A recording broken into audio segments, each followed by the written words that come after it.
আমল করি না। জন্যই একটি খাবার হলো জমিনের খাবার, আরেকটি খাবার হলো আসমানের খাবার।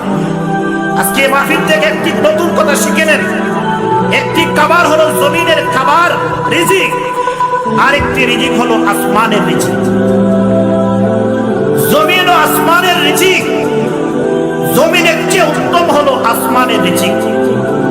যিনি আসমানের রিজিক পান করবে, যিনি আসমানের রিজিক খাবে, নিশ্চিত লোকটা জমিন থেকে জান্নাতের চেহারা দেখে দেখে ইন্তেকাল করবে। প্রশ্ন হলো যে আমাদের দেশে জমিনের খাবার আছে, আসমানের কোনো খাবার নেই। জমিনের খাবার যখন আমরা খাই আমাদের পেট বড় হয়ে যায়, শরীর মোটা হয়ে যায়।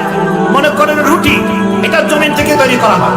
চাউল, এটা আমরা যে খানা খাচ্ছি এটাও তো জমিন থেকে তৈরি করা হয়। এগুলো খেলে আমাদের শরীরের স্বাস্থ্য কি করে? বাড়ে। আর আসমানের খাবার হলো লা ইলাহা ইল্লাল্লাহ, লা ইলাহা ইল্লাল্লাহ। এটা হলো রূহের কুরআন, এটা হলো রূহের খাবার। অতীতের যে সকল বুজুর্গদের দিন ছিল, আপনি একটু খোঁজ খবর নিয়ে দেখবেন কারো এত বেশি স্বাস্থ্য ছিল না, একেবারে হ্যাংলা পাতলা ছিল। আপনি যদি সোনাকান্দার দিকে তাকান, সোনাকান্দার মরহুম শামসুল হুদা পীর সাহেব, তিনি আমার মনে হয় তাকে ওজন করা হলে তিনি 40 কেজি ওজন হতো না, এত চিকন ছিল। বর্তমান যিনি আছেন ওনাও এত চিকন, আমার মনে হয় যে 50 কেজির উপরে কি হবে না। কেন? তারা খানা কম খায়, জমিনের খানা কম খায়। আল্লাহ তাআলার আসমানের খাবার, রূহের খাবার, জিকির এটা বেশি করে। এজন্য স্বাস্থ্য বাড়ে না, কিন্তু শরীরে শক্তি তাকে বেশি, হায়াত দান করে বেশি।